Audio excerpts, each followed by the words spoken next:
সুপ্রিয় দর্শক আসসালামু আলাইকুম। আজ দেখাচ্ছি দাওয়াত স্টাইলের চিকেন পোলাও বা মোরগ পোলাও রেসিপি। এভাবে রান্না করলে চিকেনটা হবে নরম আর রাইসটা হবে বেশ ঝরঝরে আর সুগন্ধি। এই রেসিপির আসল ম্যাজিক হচ্ছে ম্যারিনেশন বা ভুননে। যদি এটা ঠিকঠাকভাবে করতে পারেন তাহলে হবে একদম পারফেক্ট, রেস্টুরেন্ট স্টাইলের থেকেও অনেক ভালো। আজকে দেখাবো একদমই সহজ একটা রেসিপি। আশা করছি নতুন রাঁধুনি অথবা ব্যাচেলরদের জন্য অনেক উপকার হবে। আর রেসিপির মাঝে রয়েছে একটা টিপস, এজন্য রেসিপিটি না টেনে প্রথম থেকে শেষ পর্যন্ত দেখবেন। তাহলে চলুন ভিউয়ার্স, আমরা রেসিপি শুরু করি। প্রথমে আমি এখানে 8-10টি করে কাঠবাদাম কাজু বাদাম নিয়েছি, 1 টেবিল চামচ সাদা গোলমরিচ, 1 টেবিল চামচ পোস্তদানা, একটি জয়িত্রী, 2 টেবিল চামচ কিশমিশ আর একটা জয়ফলের 1/4 জয়ফল নিয়েছি। এবার এই সবগুলো উপকরণ ভালোভাবে পেস্ট করে নেব, একদম মিহি করে পেস্ট করে নিতে হবে। চাইলে আপনারা পাটাতেও এই পেস্ট করে নিতে পারেন। সামান্য একটু পানি দিয়ে এগুলো ভালোভাবে ব্লেন্ড করে নেব। এগুলো ভালোভাবে পেস্ট করে নিয়েছি আর একটা বাটির মধ্যে ঢেলে নিয়েছি। আর তার মধ্যে দিয়ে দিচ্ছি 1/2 কাপ টক দই, দিয়ে দিচ্ছি স্বাদ মতো লবণ, দিচ্ছি 1 চামচ চিনি, আর দিচ্ছি 2 টেবিল চামচ গুঁড়া দুধ, আর দিয়ে দিচ্ছি 2 টেবিল চামচ টমেটো সস। তার সাথে দিয়ে দিচ্ছি 2 টেবিল চামচ রান্নার তেল। এবারে সবগুলো উপকরণ ভালোভাবে মেখে নিতে হবে। তো ভিউয়ার্স, আপনারা কে কোথা থেকে ভিডিও দেখছেন অবশ্যই কিন্তু কমেন্ট করে জানাবেন, যেন আমি আপনাদের ধন্যবাদ দিতে পারি। আর আমার রেসিপি কোন অংশটা আপনাদের কাছে বেশি ভালো লেগেছে তা কিন্তু অবশ্যই কমেন্ট করে জানাবেন। যদি রেসিপি ভালো লাগে তাহলে ভিডিওতে একটা লাইক আর শেয়ার করে দিবেন। আর চাইলে আপনি চ্যানেলটি সাবস্ক্রাইব করে রেখে দিতে পারেন পরবর্তী রেসিপি দেখার জন্য। মশলাগুলো ভালোভাবে মেখে নেওয়ার পর এর মধ্যে দিয়ে দিচ্ছি আগে থেকে ধুয়ে পরিষ্কার করে রাখা চিকেন। এখানে আমি সোনালী মুরগি বড় সাইজেরটা নিয়েছি, যার কারণে রানে রানে কেটে নিয়েছি। আপনারা যে কোনো সাইজের মুরগি রোস্টের সাইজ করেও কেটে নিতে পারবেন। এবারে চিকেনগুলো খুব ভালোভাবে মেখে নিচ্ছি। মেখে নেওয়ার পর এগুলোকে 1 ঘন্টার জন্য রেস্টে রেখে দিব। যদি হাতে সময় না থাকে তাহলে কিন্তু অবশ্যই 30 মিনিটের জন্য হলেও রেস্টে রেখে দিতে হবে। এবারে রান্না করার জন্য চুলায় পাতিল বসিয়েছি আর তার মধ্যে 1 কাপ পরিমাণে তেল দিয়েছি, একটি তেজপাতা, 2টি দারচিনি, 10 থেকে 12টি দিয়েছি সবুজ এলাচ, আর তার মধ্যে দিয়ে দিচ্ছি 1 কাপ থেকে একটু বেশি পেঁয়াজ কুচি। এবারে পেঁয়াজগুলো একটু নেড়েচেড়ে ভেজে নিয়েছি। পেঁয়াজগুলো ভেজে বেরেস্তা কালার করা যাবে না, শুধুমাত্র একটু কালারটা চেঞ্জ হলেই হবে। এবারে এর মধ্যে দিয়ে দিচ্ছি 1.5 টেবিল চামচ আদা পেস্ট, 1 টেবিল চামচ দিচ্ছি রসুনের পেস্ট।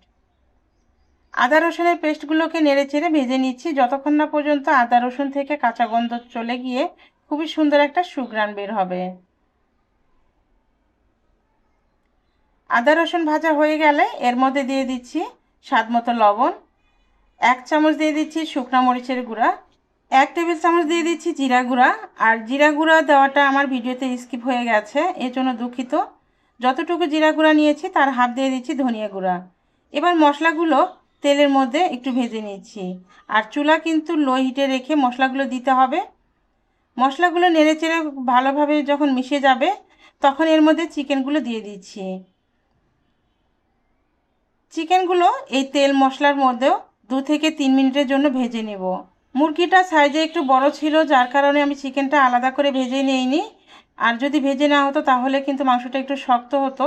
এই জন্য আমি এই তেল মশলার মধ্যে 2 থেকে 3 মিনিট নেড়েচেড়ে ভেজে নিয়েছি। ভেজে নেওয়ার পর আগে থেকে যে ম্যারিনেশন করে রেখেছিলাম সেই মশলাগুলো, বাকি মশলাগুলো এর মধ্যে দিয়ে আরও 5 থেকে 6 মিনিট এই তেল মশলার মধ্যে চিকেনগুলো নাড়াচাড়া করে রান্না করে নেব। আর চুলা মিডিয়াম টু লো হিটে রেখে এই রান্নাটা করে নিতে হবে। তো ভিউয়ার্স, আপনারা যারা এখন পর্যন্ত ভিডিও দেখছেন আপনাদেরকে অসংখ্য ধন্যবাদ জানাচ্ছি। শেষ পর্যন্ত দেখার অনুরোধ রইল।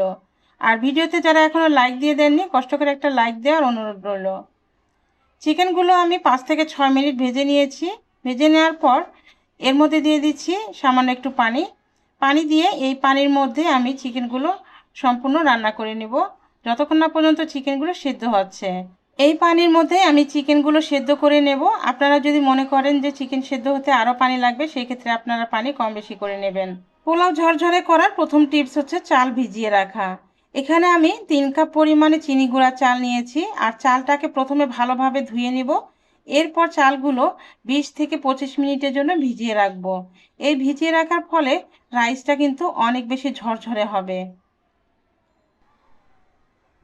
চুলা মিডিয়াম হিটে রেখে আমি প্রায় 30 মিনিটের মতো চিকেনটা রান্না করে নিয়েছি। দেখতেই পাচ্ছেন চিকেনের ঝোলটা থেকে তেল ভেসে উঠেছে আর চিকেনটা কত সুন্দরভাবে সেদ্ধ হয়েছে আর দেখতেও কিন্তু মাশাআল্লাহ অনেক বেশি লোভনীয় লাগছে। এই চিকেনটা এমনিতে খেতে অনেক ভালো লাগবে। তো এই তো দেখুন চিকেনটা কত সুন্দরভাবে সেদ্ধ হয়েছে। এবারে আমি চিকেনগুলো একটা প্লেটের মধ্যে তুলে নিচ্ছি।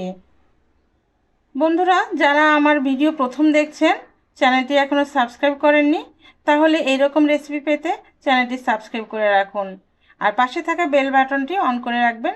এতে করে যখনই ভিডিও আপলোড করব সঙ্গে সঙ্গে সবার আগে আপনি পেয়ে যাবেন।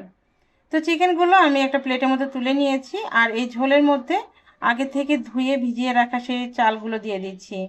এবার এই ঝোলের মধ্যে চালগুলো নেড়েচেড়ে ভালোভাবে মিশিয়ে নিচ্ছি।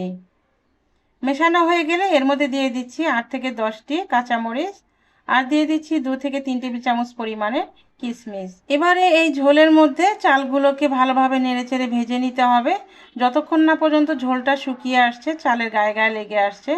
ভাজতে ভাজতে দেখবেন চালগুলো প্রায় কিছুটা ঝরঝরে ভাব হয়ে আসবে, তখন বুঝতে পারবেন চালগুলো ভাজা হয়ে গেছে। এবারে আমি দিয়ে দিচ্ছি গরম পানি। 3 কাপ চালের জন্য আমি এখানে 2.5 কাপ গরম পানি দিয়ে দিচ্ছি। এরপর চুলা হাই হিটে রেখে নাড়াচাড়া করে রাইসটা রান্না করে নিতে হবে। যখন দেখবেন যে পানিটা টেনে চালের গায়ে গায়ে লেগে আসছে, এরকম মাখো মাখো হয়েছে, তখন ঢাকনা দিয়ে ঢেকে 10 মিনিটের জন্য ঢেকে রেখে দিতে হবে। যদি আপনারা এই প্রসেসে পোলাও অথবা বিরিয়ানি রান্না করেন তাহলে রাইসটা একদমই কিন্তু ঝরঝরে হবে। 10 থেকে 12 মিনিট রান্না করে নিয়েছি। এবারে ঢাকনা দিয়ে ঢেকে আলতোভাবে নাড়াচাড়া করে দিতে হবে। এই পর্যায়ে রাইসটা উপরে একটু সিদ্ধ হয়েছে, ভিতরে কিন্তু শক্ত রয়ে গেছে। এজন্য রাইসটা তল উপর করে নাড়াচাড়া করে দিতে হবে। নাড়াচাড়া করার পর এর উপরে দিয়ে দিচ্ছি পেঁয়াজের বেরেস্তা আর দিয়ে দিচ্ছি আগে থেকে যে চিকেনটা রান্না করে রেখেছিলাম সেই চিকেনগুলো দিয়ে দিচ্ছি আর তার উপরে 2 টেবিল চামচ ঘি দিয়ে দিচ্ছি আর সুগন্ধির জন্য দিয়ে দিচ্ছি 1 চামচ কেওড়া জল। এভাবে যদি আপনারা এই প্রসেসে রান্না করেন তাহলে কিন্তু খাবারের টেস্টটা অনেক ভালো আসবে। খুবই সহজ একটা রেসিপি আজ আপনাদের সাথে শেয়ার করেছি। আমার বিশ্বাস যারা নতুন রাঁধুনি অথবা ব্যাচেলর, আমার এই প্রসেসে যদি আপনারা রান্না করেন তাহলে আপনার রান্নাকে অনেক সহজ মনে হবে। এবারে ঢাকনা দিয়ে ঢেকে 15 থেকে 20 মিনিট রান্না করে নিব। আর ঢাকনাতে যে ছিদ্র আছে সেই ছিদ্রটা কিন্তু অবশ্যই ঢেকে রেখে দিতে হবে যেন এর ভিতরে বাষ্পটা না বেরিয়ে যেতে পারে। তো আমি এখানে প্রায় 20 মিনিটের মতো আরও চুলার উপরে রেখেছিলাম আর এরই মধ্যে কিন্তু রাইসটা খুব সুন্দরভাবে সিদ্ধ হয়ে গেছে। এবার আমি আপনাদের পরিবেশন করিয়ে দেখিয়ে দিচ্ছি, দেখুন এটা কতটা ঝরঝরে হয়েছে। আর এই প্রসেসে রান্না করলে এটা খেতে কিন্তু একদম রেস্টুরেন্টের থেকেও কম না। খুবই কম সময়ের মধ্যে এত মজার একটা রেসিপি কিন্তু আপনারাও রান্না করে নিতে পারেন। আমার রেসিপি ফলো করলে ইনশাল্লাহ আপনাদের রেসিপিও পারফেক্ট হবে। এই রাইসটা যেমনই ঝরঝরে তেমনই সুগন্ধি, খেতে কিন্তু আলহামদুলিল্লাহ অনেক বেশি মজার। আপনারা বাসায় ঝটপট করে এই রান্নাটা তৈরি করতে পারেন কোনো রকম ঝামেলা ছাড়াই। তাহলে আজকের মতো এখানে বিদায় নিচ্ছি। ভালো থাকবেন সবাই, সুস্থ থাকবেন সবাই, সবার জন্য দোয়া করবেন, চাইলে চ্যানেলটি সাবস্ক্রাইব করে রাখবেন। আল্লাহ হাফেজ।